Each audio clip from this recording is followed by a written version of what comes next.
Só falando um pouquinho mais da questão dos jovens, eu quero fazer um desafio aí para os pais, né? Tem esse projeto single e tem os encontros dos jovens, onde foi na casa do nosso irmão Valdeci. Foi um tempo muito gostoso de comunhão, né?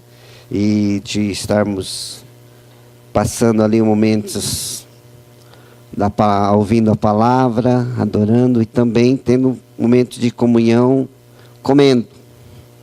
Muito bom, né? Então tem sido muito, assim, proveitoso. Então eu quero falar com você, pai, que tem seu filho que é jovem, adolescente. Talvez você que é pai de adolescentes, fala, não, meu filho ainda é adolescente. Mas loguinho ele vai ficar jovem, né? Vai se tornar jovem. Já está em transição, já está passando, né, para ser jovem. Então é um momento de você esforçar um pouquinho, trazê-los para participar, para estar juntos com os jovens, para aprender, para se enturmar. Porque é uma grande dificuldade essa transição de adolescente para entrar para o grupo de jovem. Então eles ficam meio deslocados, né? E eu falo isso com muita certeza, porque aconteceu isso com a minha filha.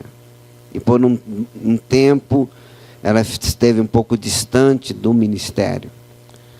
Então eu quero assim desejo que isso não venha acontecer na vida dos adolescentes que estão chegando, que estão indo para os jovens. Eu sei que você pode, pai, esforçar um pouquinho e poder trazer seu filho e estar acompanhando o que está acontecendo, esse projeto que Deus tem levantado aqui. Você pode estar certo, né, que Deus vai abençoar muito, será um projeto bem próspero, grande, e muitos jovens vão ser transformados, vai ser mudado o seu coração, o seu entendimento. Então eu quero desafiar você, pai, que é pai dos jovens. Às vezes seu filho está um pouquinho desanimado, mas incentiva ele, né? E fala para ele estar junto com o grupo que está iniciando. Nós estamos, como que pode falar isso? Reformulando, né? Nós estamos reformulando o ministério de jovem. Tanto é que até a palavra não é jovem, é juventude, não é? Então, eu quero assim que você esteja se empenhando. Você que é jovem, né? Coloque na presença do Senhor. Você não vai ser jovem a vida toda. Você um dia vai casar, vai constituir família. E eu acredito que começa, né? Eu creio que começa quando ainda somos pequenos. Estarmos alicerçando a nossa vida, construindo a nossa vida em cima de um alicerce firme que é a palavra do Senhor, que é em Jesus. E quando você tiver uma família, a sua família vai ser estruturada no Senhor. Você vai ter ali, né, a alegria de ver a sua família, né, servindo ao Senhor, adorando o Senhor, né, desejoso de Deus. Que é muito difícil quando nós estabelecemos uma família e de repente a família vive algo que não é de Deus, ou que vive só dificuldades e problemas, né? Então isso é algo que vai servir para toda a sua vida. Então vale a pena, como foi pregar, vai valer a pena, não somente para o futuro, mas um dia tudo isso te levar à eternidade.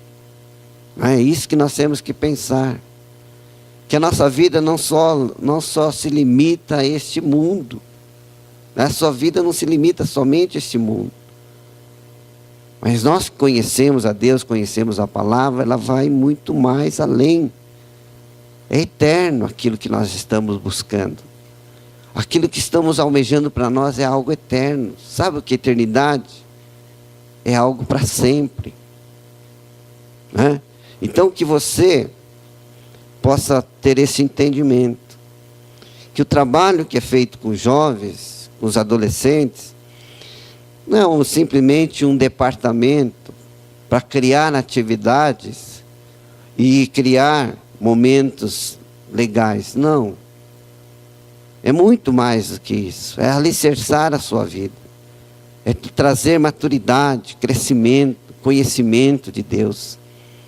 E quando nós fazemos isso, né, que os irmãos têm se empenhado para estar fazendo esse trabalho, isso custa um preço, dedicação, às vezes perder sonos, noites de sono, preocupado com os jovens.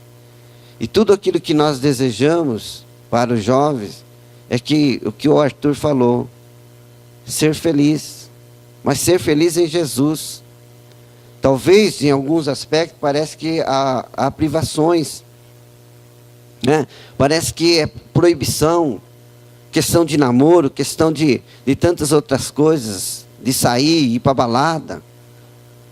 Mas nós sabemos que essas coisas têm que ser feitas, não é que é proibido, mas tem que ser feito de acordo com o que Deus aprove, que seja da vontade de Deus, que não venha ferir princípios de Deus na sua vida. Então, é algo assim que, na verdade, não é fácil estar ali cuidando dos jovens, né?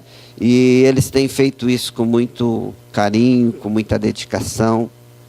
E eu acredito que nós vamos ter aqui jovens comprometidos com Deus, jovens comprometidos com a palavra, jovens dispostos a ganhar outros jovens, né? Eu sei que é um desafio muito grande, mas eu acredito que jovem atrai jovem, né? E os jovens vão estar trazendo outros jovens para se converter, para conhecer o Senhor Jesus. Amém? Então eu estou aí alerta para os pais, né? Que você possa não só estar concordando com o que estou falando, com o que está sendo feito, mas que você possa se envolver, comprar, né? Como o Arthur disse, o peixe é bom. Compra esta ideia. Se engravida deste projeto, desta ideia, desta visão, né? Deste ministério, que vai valer a pena, né? Isso para gerações.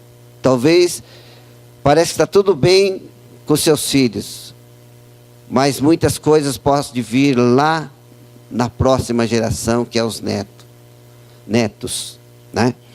E a gente vê as notícias pela televisão e às vezes testemunho de quantos avós têm chorado por causa dos seus netos, né? Porque parece que dói mais nos avós, né? Então nós queremos lançar esse desafio para toda a igreja, para estar conosco nesse empreendimento aí, né? Tá certo? Amém, igreja? Esse amém não está muito crente não, hein? Amém?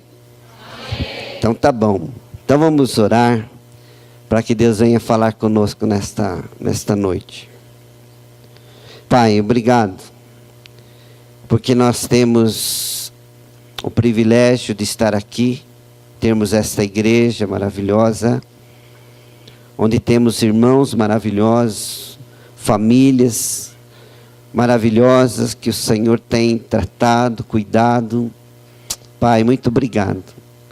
Talvez tantas pessoas gostariam de viver, ó Deus, esta vida, de estar nesta comunhão, mas não podem Primeiro, porque não conhecem o Senhor, ainda não se converteram e estão ali vivendo uma vida de angústias e tristezas.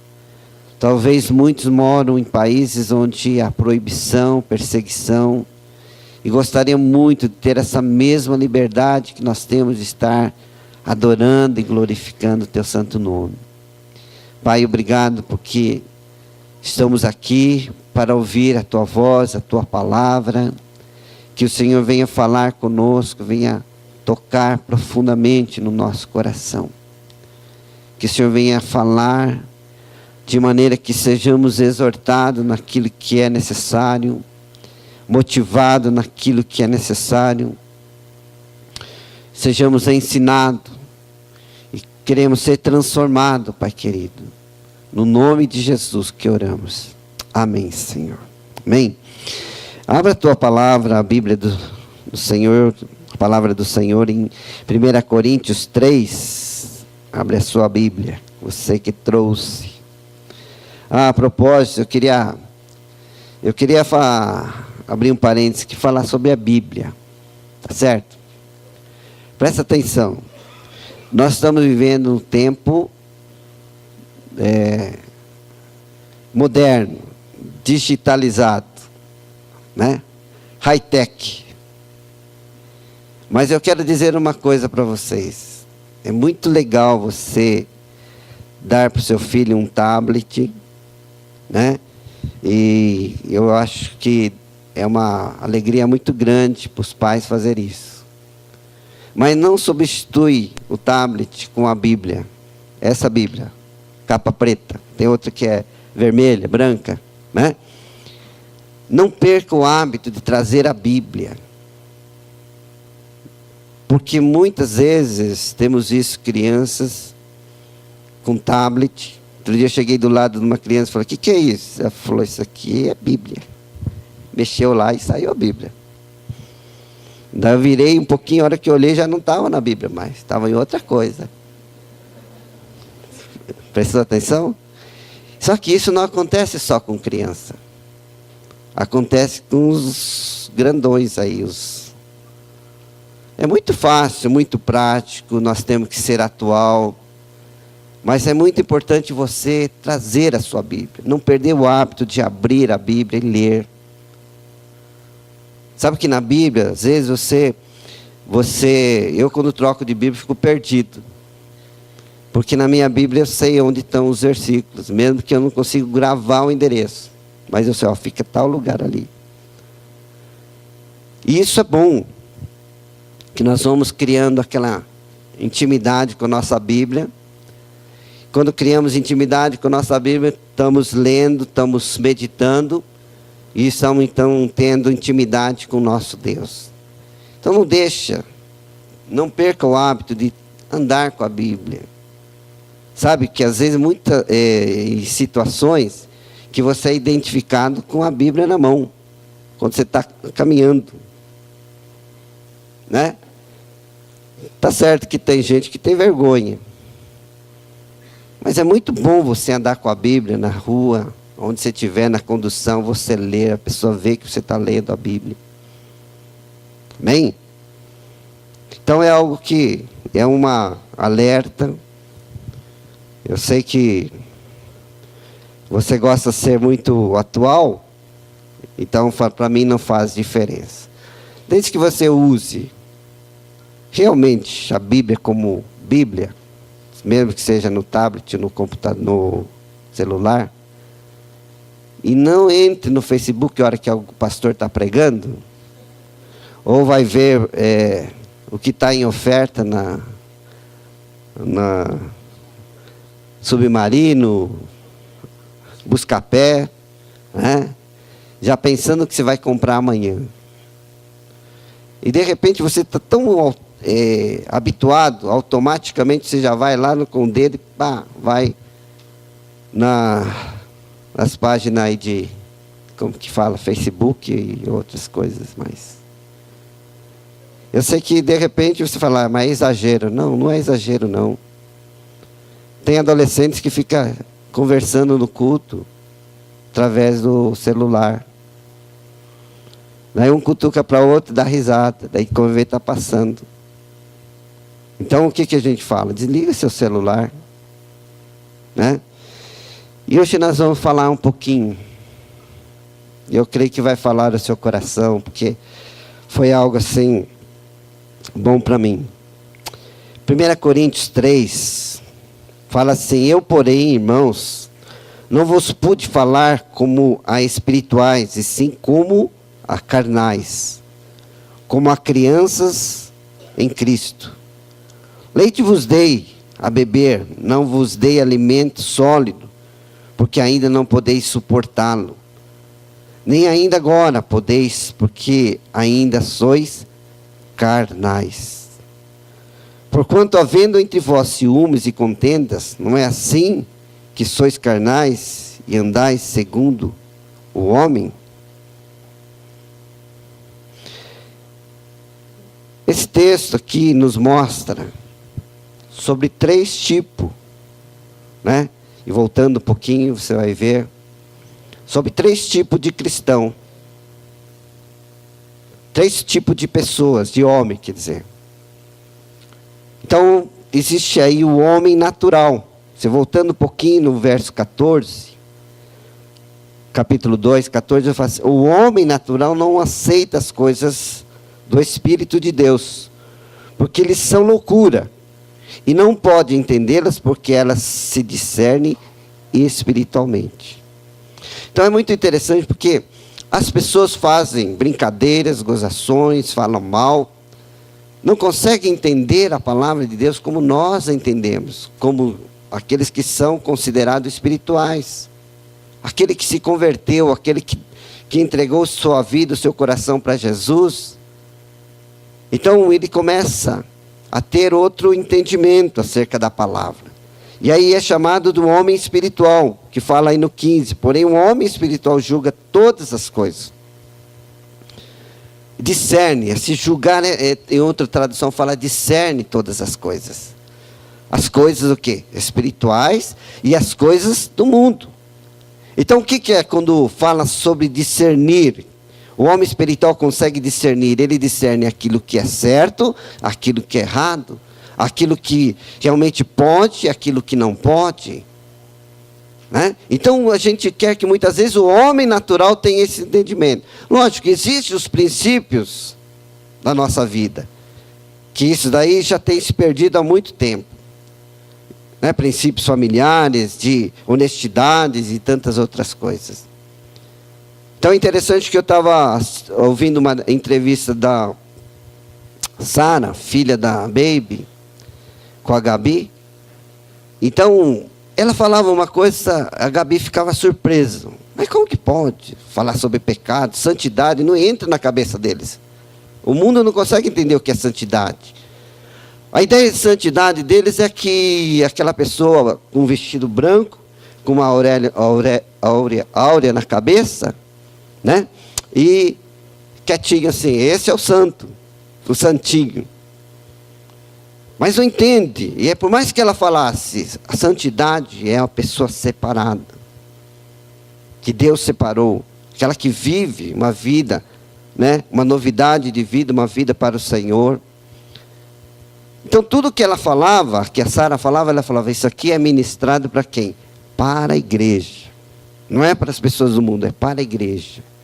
Por quê? Porque as pessoas do mundo não entendem as coisas que são de Deus. Eles acham que é loucura. O homem natural é assim. E um homem espiritual, ele consegue discernir o que é espiritual, o que é carnal, o que é carne, o que é espírito, o que é certo, o que é errado, o que agrada, o que não agrada a Deus, aquilo que lá na frente vai ser problemas. Então nós vemos quanto que é bom um dia nós termos conhecido o Senhor Jesus e ter mudado a nossa vida. Né? Então muitas coisas deixamos de sofrer, porque nós então temos o que? O entendimento para julgar as coisas e dizer, isso aqui é errado, isso aqui não é bom, isso aqui não serve para a minha vida, isso aqui não presta. Quantas pessoas têm entrado por caminhos de morte, dizendo, eu quero provar, eu quero experimentar. O mundo inteiro vive assim, né? Mas aquele que tem o discernimento, sabe que é errado, sabe que é pecado, sabe que não vai ser bom lá na frente, então ele diz, não, isso aqui não serve para a minha vida, eu não quero. Né? Agora nós temos um outro tipo de homem. Né? E aqui a palavra fala sobre o homem carnal. E é nesse homem que eu gostaria de a gente poder falar um pouquinho. Né? Quantos de nós temos sido carnal? Aqui Paulo dá exemplo o quê? De menino, criança. Então ele diz o quê? Eu, porém, irmãos, não vos pude falar como espirituais, assim como carnais, como criança em Cristo. Criança não consegue avaliar se é perigoso, não é. Aquilo que é bom, que não é. Lógico que ele tem uma vontade já, por natureza. E tudo aquilo que ele aprende no começo é meu. É meu, não é? Não meu. São duas coisas que é frequente a criança aprender. Mas, por exemplo, se fala assim para a criança, não pode pôr o dedo no buraquinho da tomada, ele vai, você fala, não pode, daqui a pouco ele vai lá de novo e coloca. Não pode fazer isso, não tem noção, né, do perigo, daquilo que é ruim. Por isso que fala que criança é inocente, né? Faz coisas que muitas vezes é impensado. Então, Paulo está tratando o homem carnal assim. Que muitas vezes Deus fala, não faz isso. E ele está fazendo. E é interessante que ele fala, leite vos dei a beber, não vos dei alimento sólido, porque ainda não podeis suportá-lo. É igual uma criança. Os primeiros meses é só leite. Até que começa a diversificar um pouquinho o alimento. Né? Começa a dar papinha. Não vai dar já churrasco. Vai dar feijoada, né? Devagarinho. Vai comendo devagar. Mas de acordo com que ele vai amadurecendo, vai crescendo. Né? Então Paulo estava dizendo, olha, porque vocês ainda não conseguem comer alimento sólido. E às vezes nós temos visto pessoas com muito tempo dentro da igreja, ainda tomando leitinho. Então se torna o quê? Uma pessoa raquítica, fraco, sem crescimento. E é necessário nós crescermos, né? E deixarmos, Paulo trata essa pessoa como pessoas carnais. Ele diz aí, leite vos dei a beber, não vos dei alimentos sólidos, porque ainda não podeis suportá-lo. Nem ainda agora podeis, porque ainda sois carnais. E sabe o que Paulo fala sobre o ser carnal aqui? Ele diz assim, porquanto, havendo entre vós ciúmes e contendas, não é assim que sois carnais e andais segundo o homem? Sobre duas coisas ele estava referindo ao homem carnal, só, aqui. Ciúmes, aquele que vive em contenda. Partidarismo. Estava vendo o partidarismo. Um dizendo, eu sou de Apolo, outro, eu sou de Paulo. Outro dizendo, eu sou de Cefas. E outro dizendo, eu sou de Cristo. Se você começar a observar, isso acontece com frequência dentro da igreja. Relacionamentos quebrados por não concordar. Partidarismo dentro da igreja. Você começa a falar de uma pessoa, quando você vai ver, fala mal de uma pessoa, quando vai ver, já tem um grupo te apoiando, dizendo, realmente aquela pessoa é assim mesmo. Às vezes nem concorda muito bem com aquilo, mas entra na mesma ideia e começa a tratar as pessoas, qual foi julgado ou foi falado, né? e também começa a tratar com desprezo. Está vendo? Minha filha é uma benção. E isso Paulo estava falando que é ser carnal. Como é gostoso, as pessoas gostam fazer esta dissensões, né? Falar mal, comentar algo de ruim. É algo que a falta de domínio próprio, e domínio próprio é um fruto da carne, do espírito. E quando nós usamos da maledicência, então nós utilizamos do fruto da carne. E se tornamos carnais. E passa dia entre dias, não há arrependimento. E isso vai impregnando nós, na nossa mente. A nossa boca começa, se não fala de alguém, então parece que não tem conversa. Não tem assunto para falar, né? Então Paulo estava dizendo sobre duas coisas, que é os ciúmes e a contenda, o partidarismo. Mas só que ele vai muito mais além, e eu creio que é uma coisa que nós temos que estar meditando. Abra lá em Romanos 7.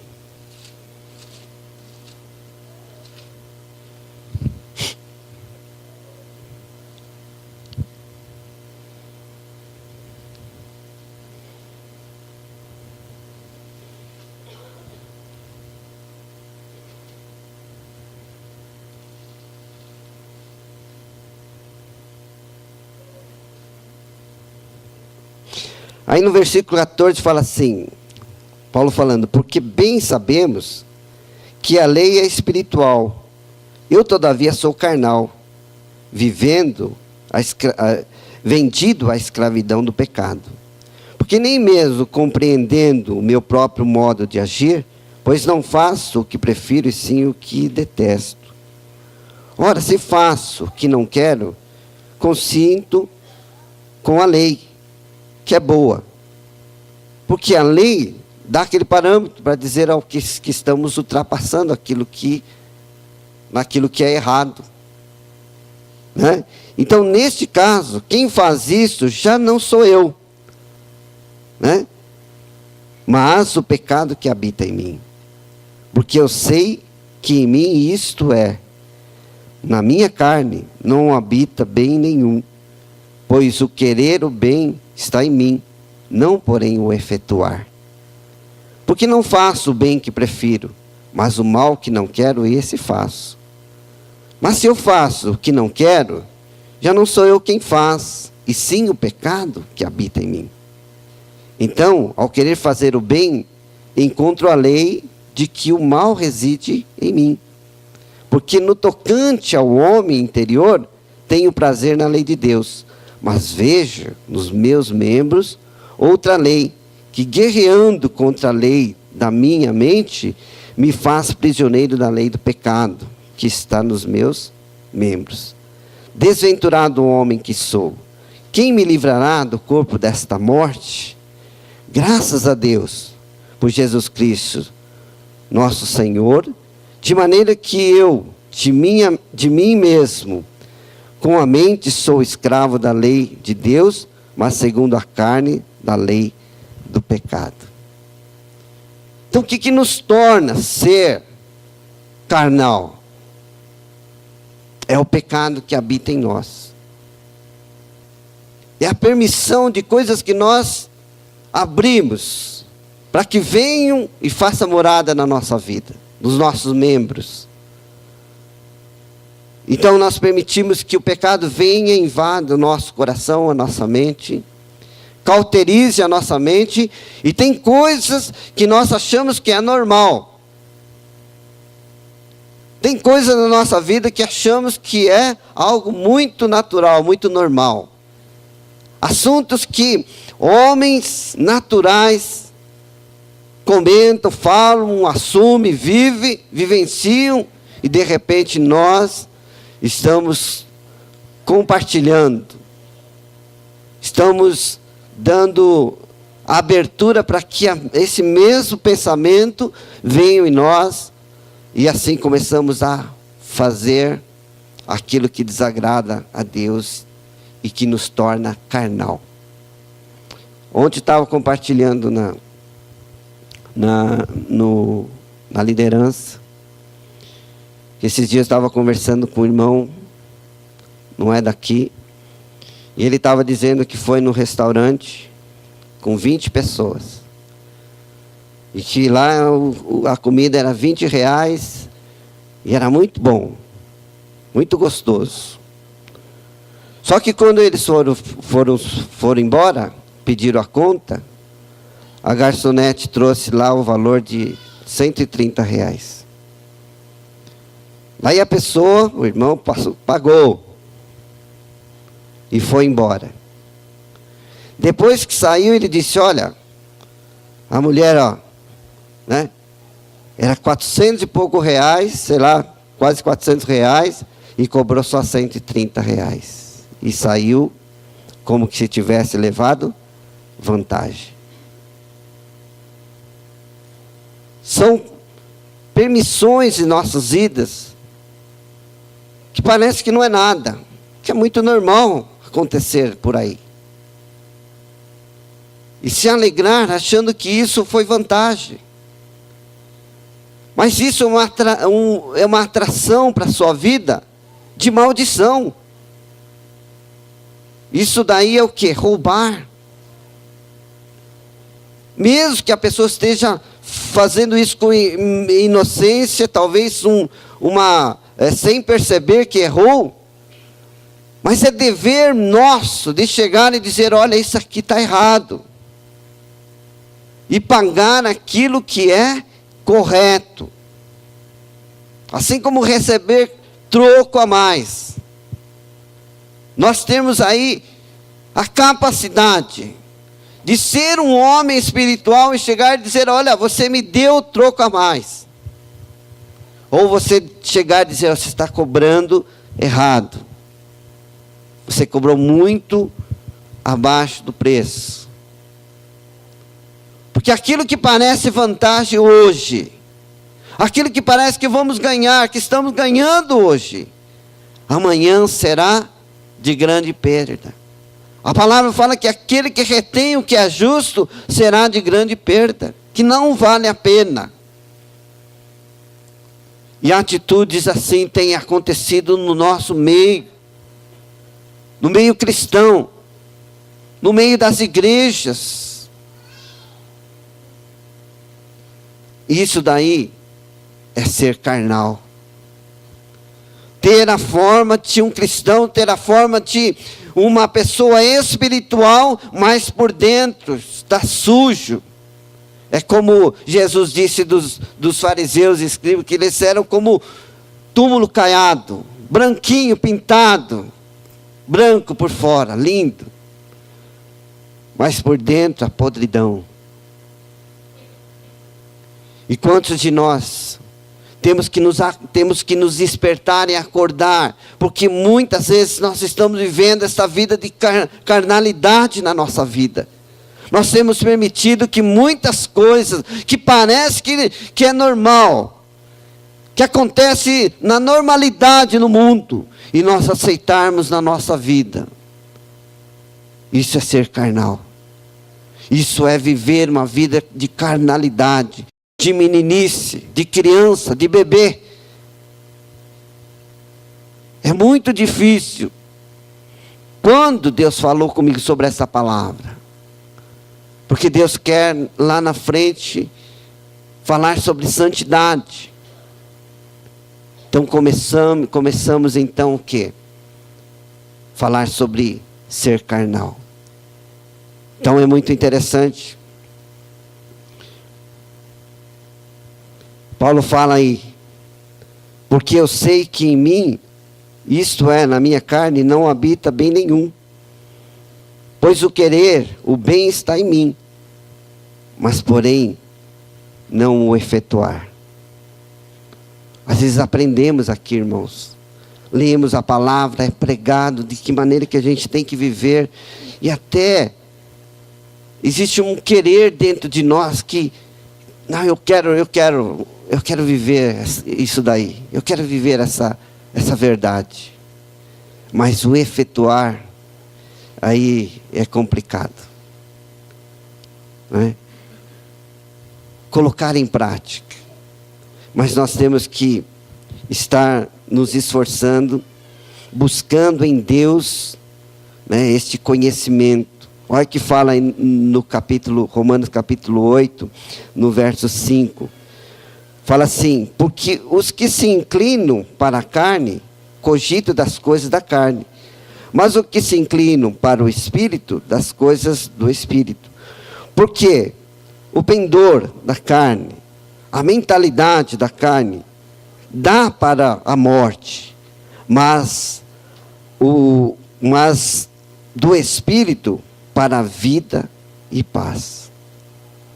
Se a nossa mentalidade é carnal, se o nosso pendor é carnal, isso daí nos leva para quê? Para a morte. Às vezes a pessoa fala, não, é morte, mas morte espiritual. E fala, mas então eu estou fazendo isso aqui, mas não aconteceu nada, então vou fazer de novo. Que meu Deus é cheio de misericórdia, Deus cheio de graça. Então, deixa para amanhã para fazer o que é certo. Não é assim que muitas vezes vem na nossa mente? Um pecadinho só não tem problema.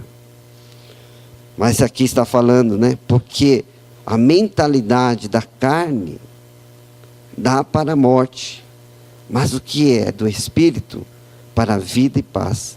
Por isso, o pendor da carne é inimizade contra Deus, pois não está sujeito à lei de Deus, nem mesmo pode estar. Portanto, os que estão na carne não podem agradar a Deus. Vós, porém, não estáis na carne, mas no Espírito. Se de fato o Espírito de Deus habita em vós, e se alguém não tem o Espírito de Cristo, esse tal não é de Deus, mas dele.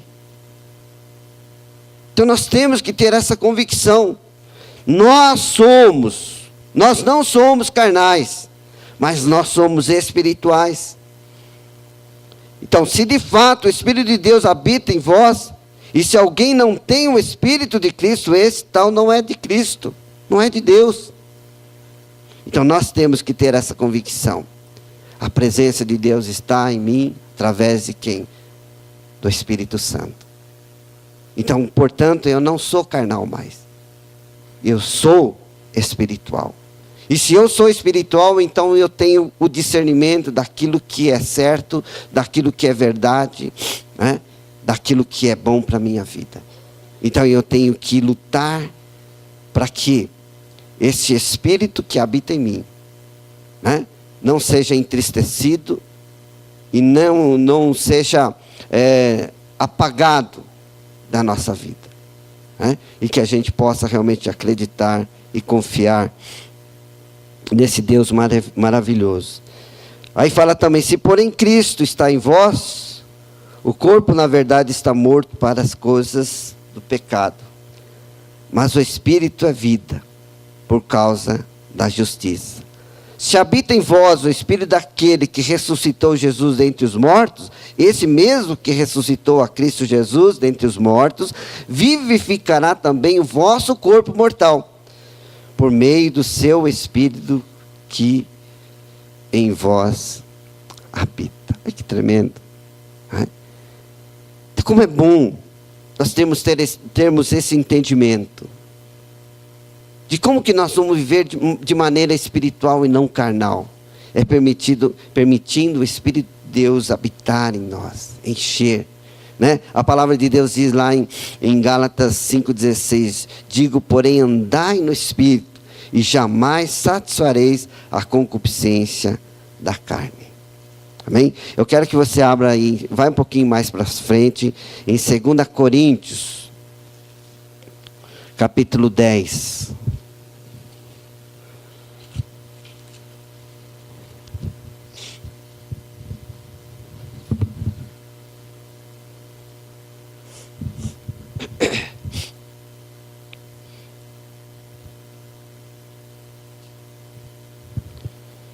Então aqui fala como nós vencermos e vivermos no Espírito, para podermos andar no Espírito e jamais permitir a vontade da nossa carne prevalecer, né?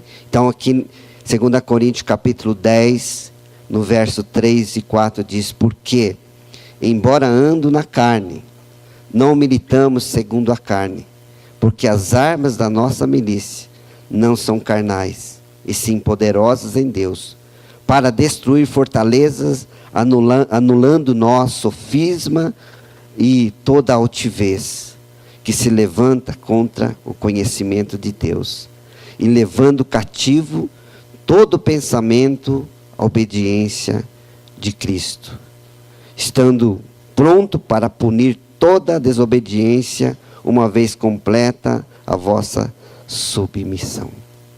Duas coisas: levar cativo nossos pensamentos em Cristo Jesus, para anular, né, qualquer argumento, qualquer pretensão humana, carnal. Nós devemos então levar cativo todo pensamento em Cristo Jesus.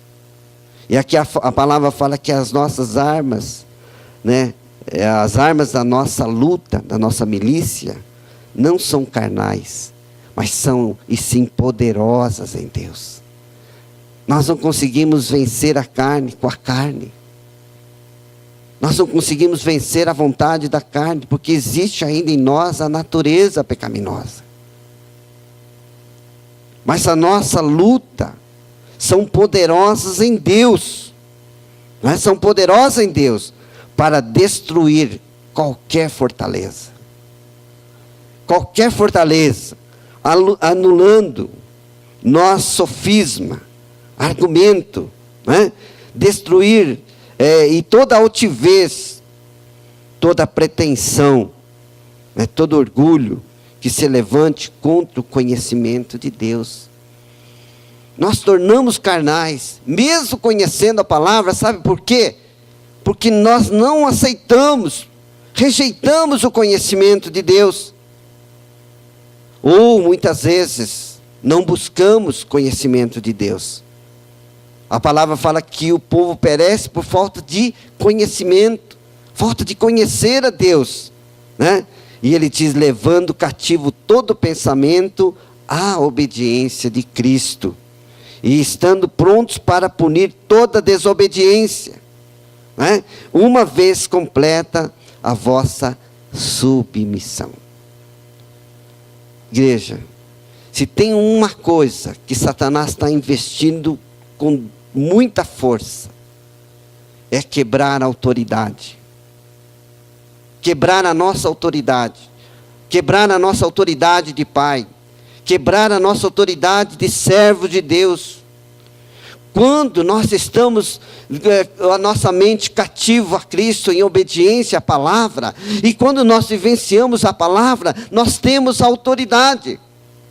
Autoridade para expulsar demônio, para curar enfermos e tantas outras coisas que Deus assim nos dá em sua palavra. A garantia da autoridade. E Satanás, como ele foi insubmisso, como ele foi orgulhoso e criou esse princípio da insubmissão, então tem lutado, tem investido nas famílias, para que os pais percam autoridade sobre seus filhos, para que os governantes percam autoridade sobre o povo, que os pastores percam autoridade sobre os membros da igreja,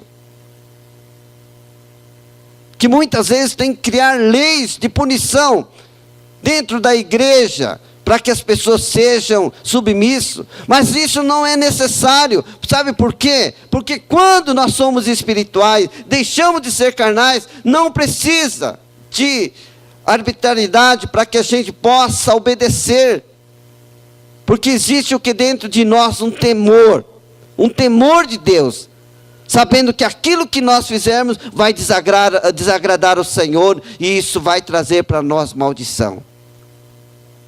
Como nunca Satanás tem investido para que a autoridade seja quebrada, destruída.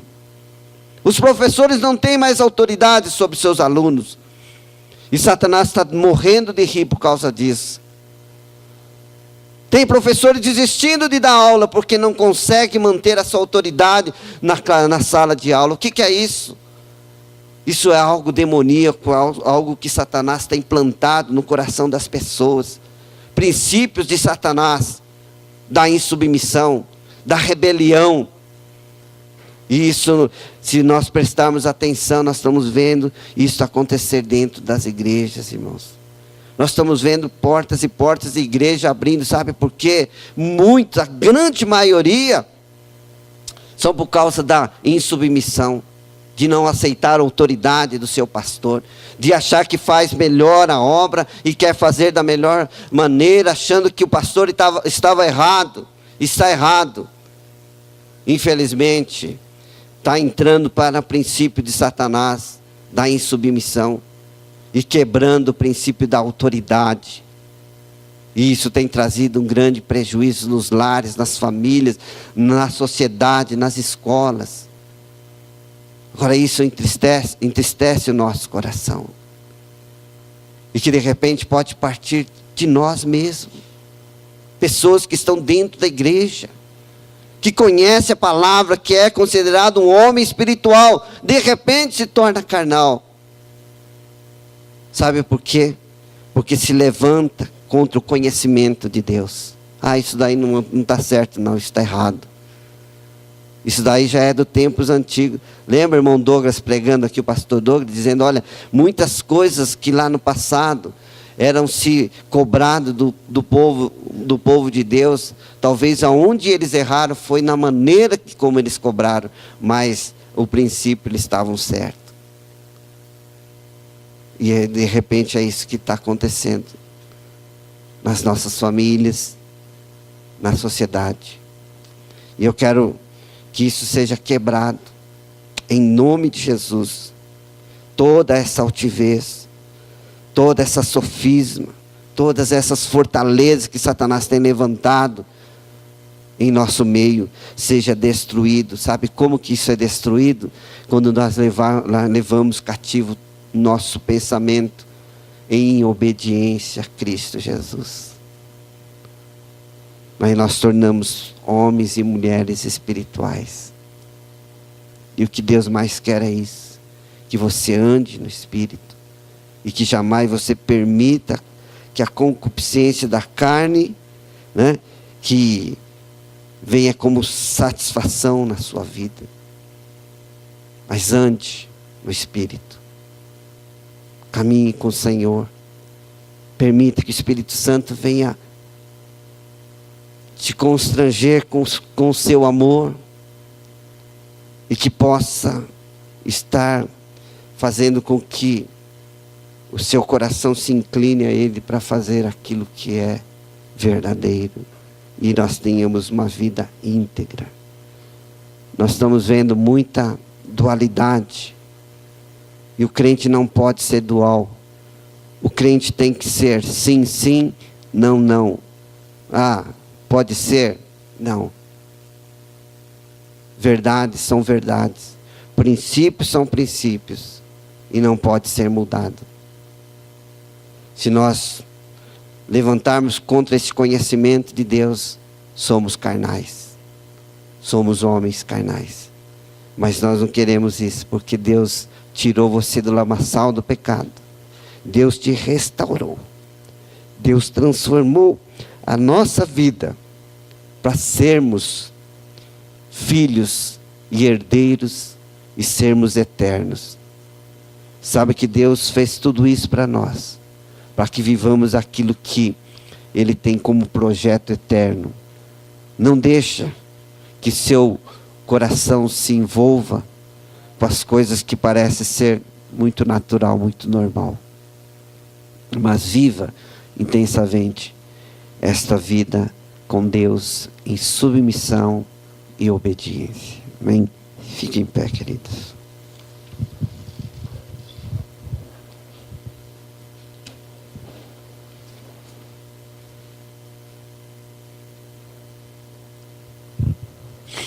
Como o presbítero Gilberto estava falando, que nós possamos viver a novidade de vida, as boas novas do Evangelho. Deus tem muito a revelar ainda. Nós vamos conhecer na totalidade o dia que tivermos esse encontro com o Senhor. Mas a cada dia, saiba disso, que Deus tem feito coisas novas a cada manhã. Ele sempre tem umas boas novas a cada manhã para cada um de nós. E a melhor de todas é a vinda do Senhor Jesus, o qual tem nos tornado espiritual. Amém? Pai, muitas vezes estamos andando distraído ou no conforto do nosso viver e na displicência, ó Deus, do cuidado que devemos ter, Pai. E que muitas vezes, Pai, temos sido carnais. E nós não queremos, não, Senhor. Nós queremos ser autênticos, filhos de Deus, herdeiros, co-herdeiros em Cristo Jesus, comprado pelo sangue derramado lá naquela cruz. Nós não somos qualquer um. Nós somos filhos de Deus, filhos amados, iguais a Jesus, e que foi comprado com o sangue, com a vida do Senhor Jesus, e que temos para Ti, ó Deus, um valor imenso, que nós não somos qualquer um, ou qualquer coisa, somos filhos, somos amados do Senhor, que a Tua palavra diz que o Senhor se compraz no caminho do homem bom, e o Senhor quer estar conosco todos os dias, todos os momentos. Pai, que vivamos essa vida intensa contigo, Pai, que nós não venhamos, ó Pai, a ser carnais, não, mas que possamos observar as Tuas leis,